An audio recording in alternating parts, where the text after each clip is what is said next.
So a really quick update, hopefully. Today in the mail from Amazon, we got this 40 amp breaker, 12 volt breaker that they use in truck rigs to separate the solar charger from the solar charger controller from the battery. So now the battery can be completely isolated. Right now the battery's on, now the battery's off. So now the battery is not powering our system at all. And of course our system is still running. Got the 12 volt and the 120 still running. So the battery is completely separated. Before, the battery was separated from here, but the solar charger was still connected to the battery lead going back. Because again, I never wanted the solar charger to be disconnected from the battery, because if you plug in, I read, if you plug in the solar panels to the solar charger first, you can blow the solar charger controller. But I got the 40 amp breaker, and so when I can show you this right now, the battery's still disconnected from everything else, but the solar converter, the solar charger is on, because now the battery is supplying power to the solar charger. And you can see these two ions are connected, and it's dark outside, so obviously there's no solar panels yet. So I wanted to separate that, and I wanted to do it with a breaker switch. So now I can do it manually, or it will trip if it overcharges or it gets too much amperage coming through the solar cells and solar charger.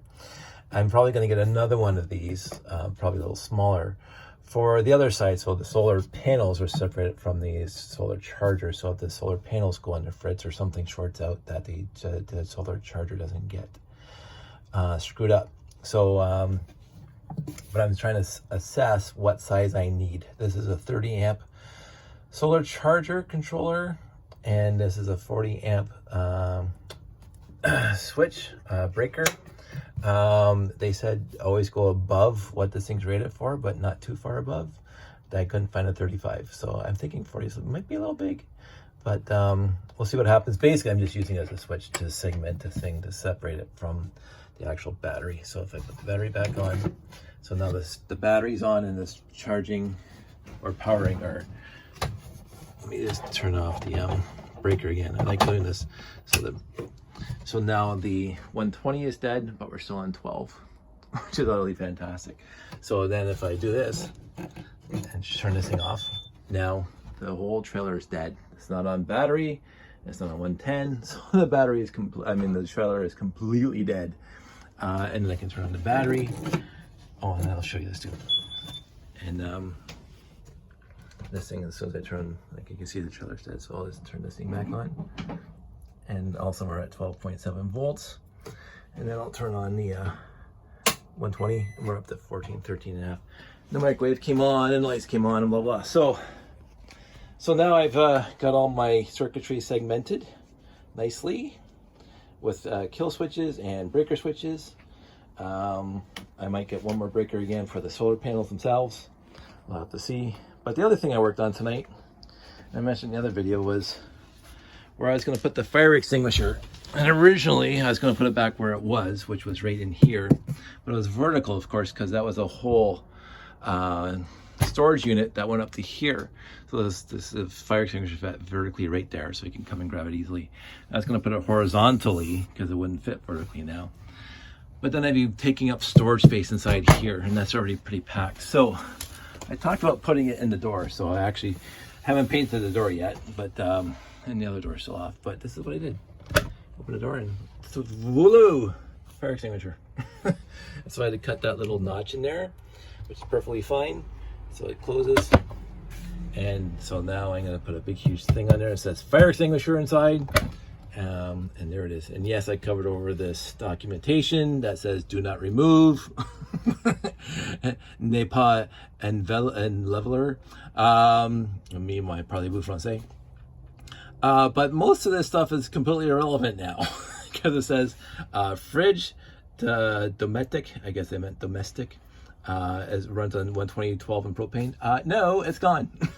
and the range Vitco MA propane, it's gone. It's not in here anymore. And basically all the instructions here tell you how to turn the propane on and off for the stuff inside the trailer. And the only thing we have inside this trailer now is the heater that runs on propane. The stuff that you need is still here. StarCraft, made in 530 Michigan Street, factory address, Topeka, Indiana. So it came up here and makes us happy. They actually have a date, they model number 2106 StarCraft. It doesn't say that, oh, here it is, data manufacturer, 01-2005. So this thing is 16 years old. Pretty happy with it as it is. Anyway, I don't mind covering up the documentation, and we're not going to paint over that. So when we paint the doors, it's going to be the front and the edges. It's going to be this gray, and then we're going to probably do the front with this stuff. We have another roll, and we did finish that, by the way. We got that. So all the panels are done. We just have to paint the doors. So now the fire extinguisher is in place. Excellent. And the one last thing we did, and this is going to be, put it somewhere. I started when I started this video. I can't find it now. This is annoying. Oh, it's my pocket. So the one last thing we did is, let's just turn off this light, and let's just go over here and turn off this light. Is I had before, and I'm going to turn this off now. I don't know if it's a dollar store super special or whatever, but Sandy gave me a string of LEDs, cheap ones that you get, 3 feet 1 meter, and so we put this on Josh's side. Pretty happy with it, actually. And it's the standard remote, so you can go with the different colors and blah blah blah. But in the end, it's going to be either white for me, but this is for Josh's side of the bed. We didn't put it on our side. We don't want it on our side because this is for Josh to have fun, and you know, so he can have a little bit of light when he's over here reading his books and comics and stuff. So that was the last thing. And what I did is, of course, it comes with the peel and stick stuff, so it's stuck to the post. But I also wanted to reinforce it, so I just electrical tape in various spots across.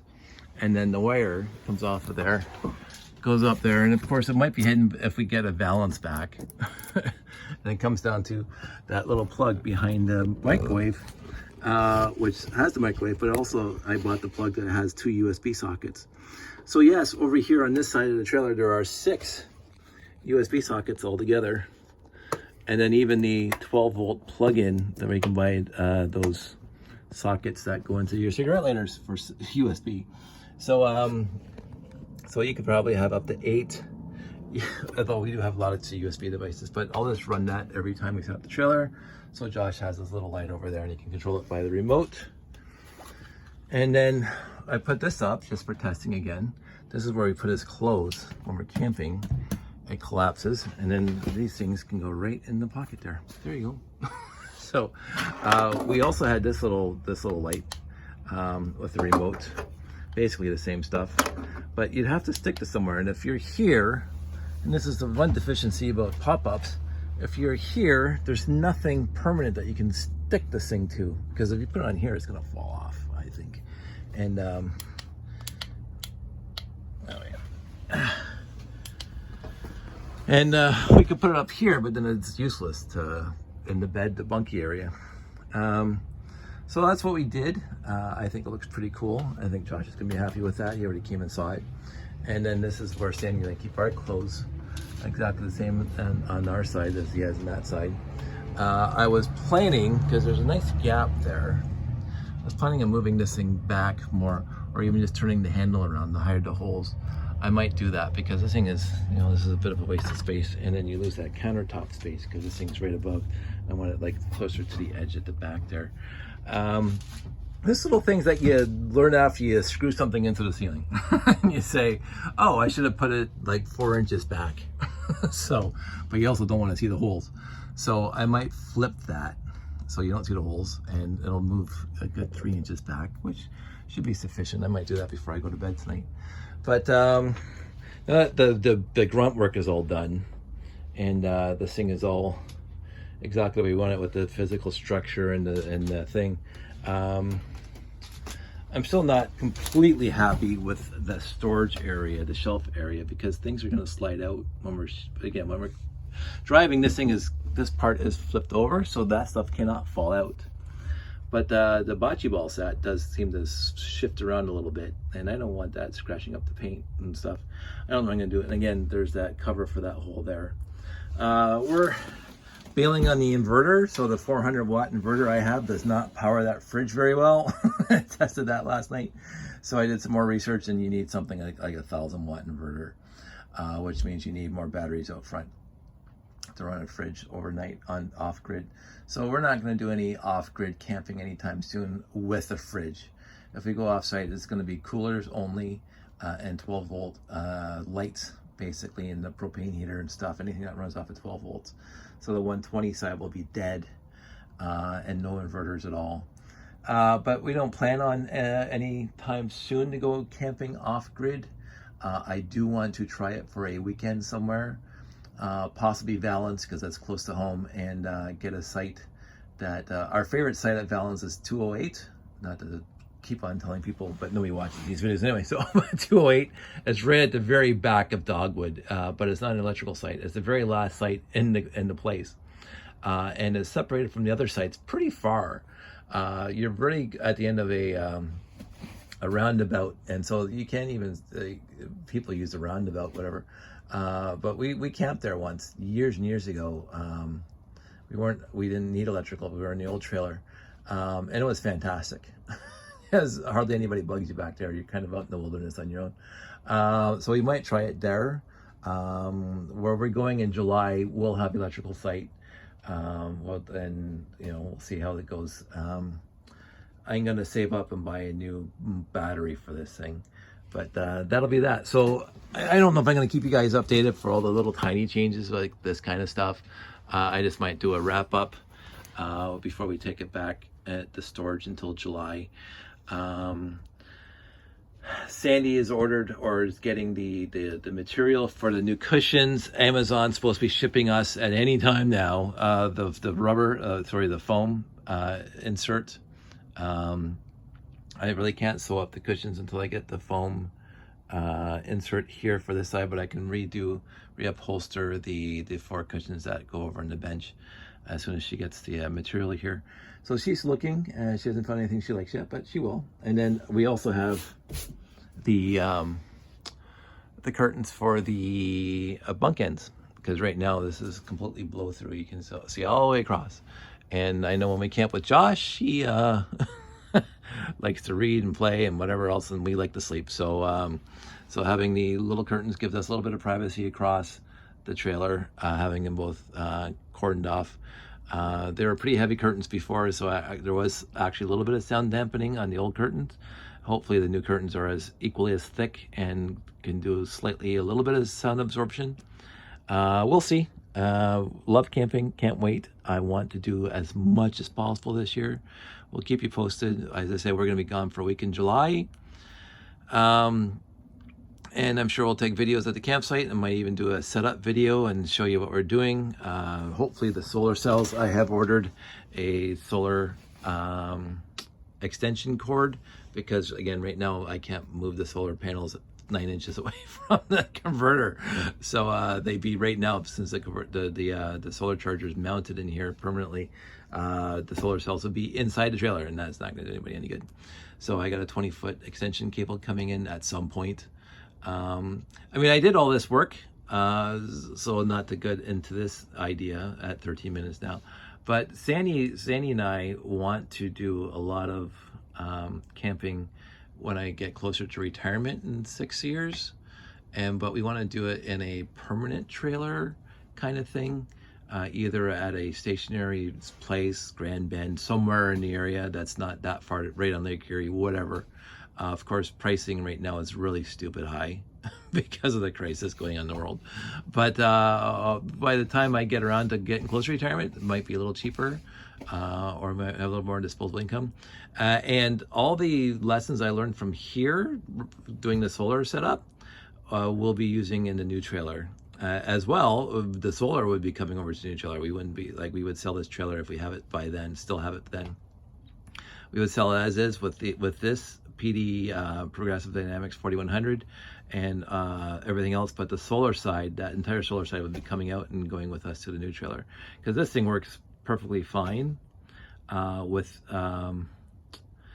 without the solar, and even without the battery, obviously, because our battery sucks. But if you get a good battery, this thing would be very, very good for somebody going camping.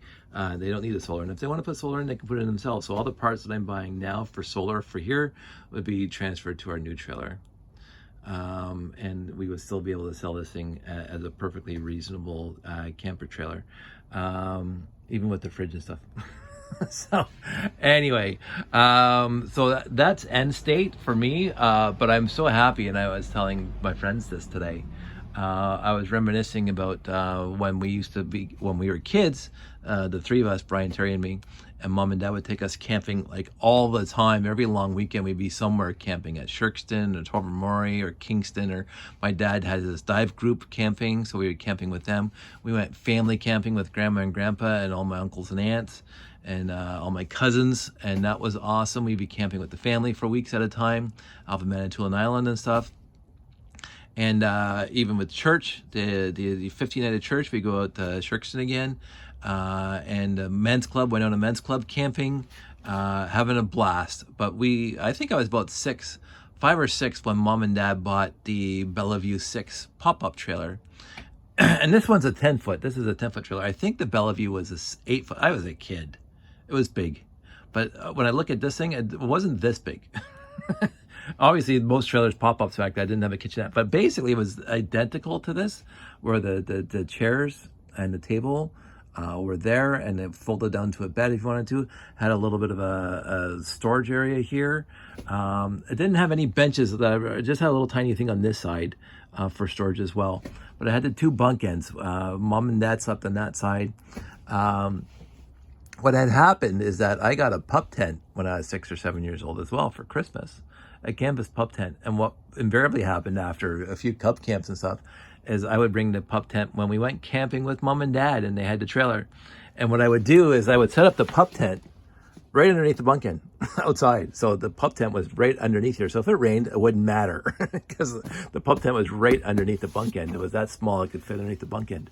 And Brian and I used to sleep in there. And Terry would have this bunk end, and Mom and Dad would have the other side. And Brian and I would sleep in the pup tent outside. And then Brian stopped camping with us when we got a little older, and he was in high school, so he stopped camping. So I had the pup tent to myself.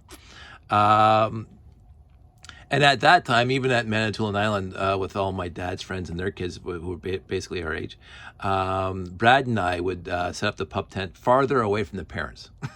So we're like 10 or 11 or 12. We would be moving it out to close to the beach or wherever, and then we would set up the pup tent there, and we'd be sleeping out there, like far away from the parents, so we could, you know, make as much noise as we wanted, goof around and whatever. But I remember the pop-up. I have such fun. I even remember the day Dad bought it, and we went out. I think it was Waterdown again. I was 6 or 7, and we picked it up, the Bellevue 6. It was a nice white trailer, pop-up trailer, and we had one, and I think one of my relatives also had one, or one of the people from the dive club had one, but it was identical. It was another Bellevue 6, and it had the awning on it and everything, and I think their Bellevue 6 came with the adder room, and I don't know if Dad got the adder room, but we never used it. We just had the awning going out front, and I remember the awning was a little bit finicky, so I remember that, and not wanting a popped-up trailer because of the finickiness of the awning, and it always like blow over and disconnect and rip and stuff like that. So I remember that. But when I got this trailer, when Sandy and I picked up this trailer a bunch of years back, 5 years ago now, the awning, one piece. Basically, the legs and the spars are all built into the awning, so it just rolls out, and then you set it up. And I remember I'd have to hold the awning post at the end, and Mom had to run the guide ropes down to the ground and hammer them in and blah, blah, blah. And they would fall over or pull out of the ground or whatever it is. The awning was always constantly collapsing. Again, I could be completely misremembering this, because it might have just happened twice the entire time we owned the trailer. But I remember it collapsing a few times. We wake up in the morning and the awning would be against the trailer. And And so that stuck with me. I mean, I love the trailer itself. And I love the fact that my pup tent fit underneath the bunk end. That was awesome. But I was very happy that we picked up another pop-up. I mean, Sandy and I were sleeping in tents. I was sleeping in tents since I was 6 or 7 years old. And when I was in high school and camping with the Boy Scouts, always in pup tents. And then when I met my friends from church, we would go camping in group camping sites. I always slept in a tent up at their cottage. I'd always sleep in my tent. I had my tent for the longest time, a little pup tent, sleeping up at the Runamuck and stuff. And even when Sandy and I get married, we put it right on a registry, our wedding registry.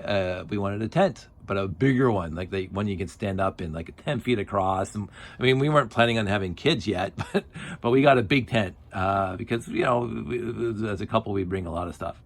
And then when we had Josh, we were very thankful we had the tent, because the first 2 years with Josh, we were camping still in that tent, and his little playpen fit inside the tent, and his crib fit inside the tent, and all his stuff fit inside the tent, which is very important. And then we got Uncle Ted gave us his pop-up trailer, which used to be my granddad's pop-up trailer, if I remember correctly, and I think there's pictures or videos of it somewhere on the internet. That was an 8-foot.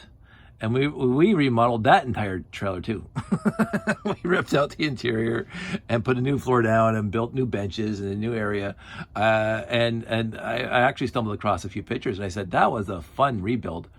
And the problem was that the trailer was like 40 years old. The pop-up was 40 years old, and it had a lot of dry rot in it that I didn't know about.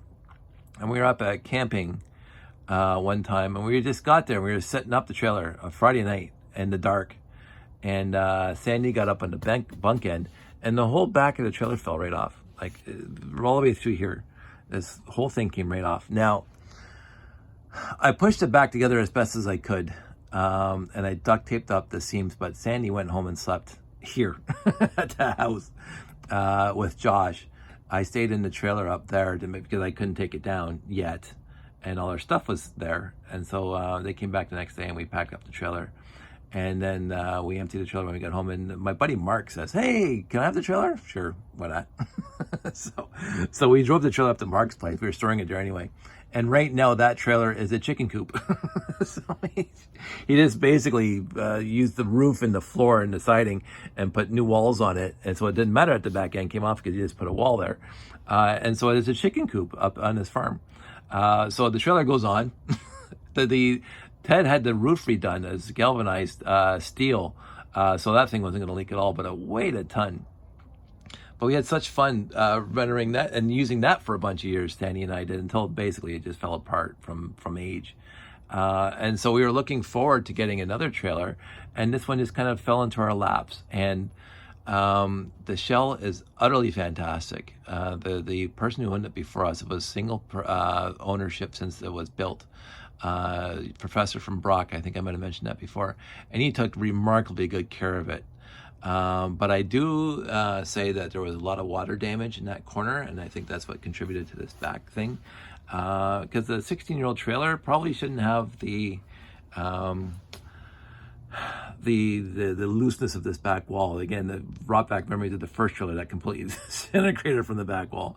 But this rebar, I keep on saying rebar, this angle iron should last longer than the rest of the trailer.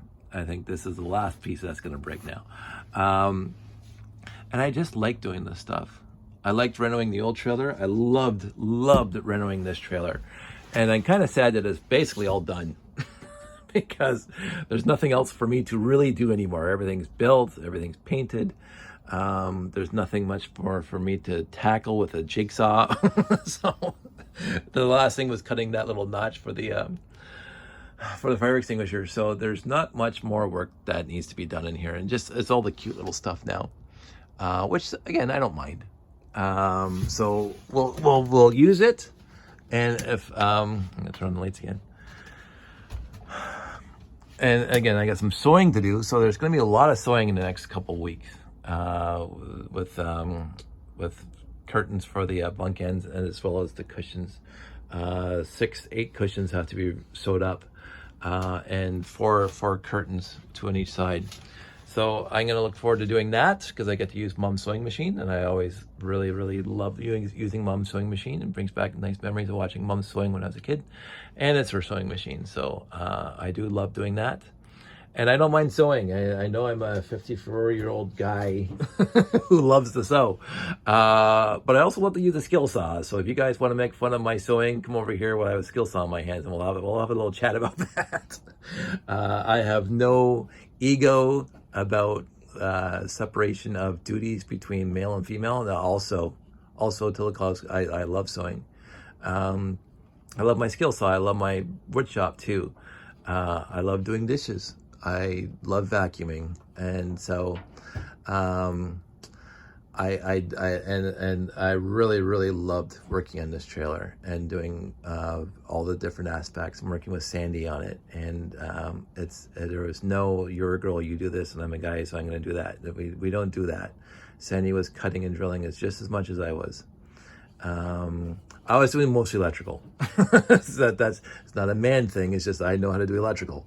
So if you guys get into it, that I sew, yes, I sew, and I'm proud of it. And I'll talk about it till the cows come home, and I'll tell you all the stories about my mom and her sewing machine. And now I have it, and I remember all the costumes she used to make on it, and all the stuff for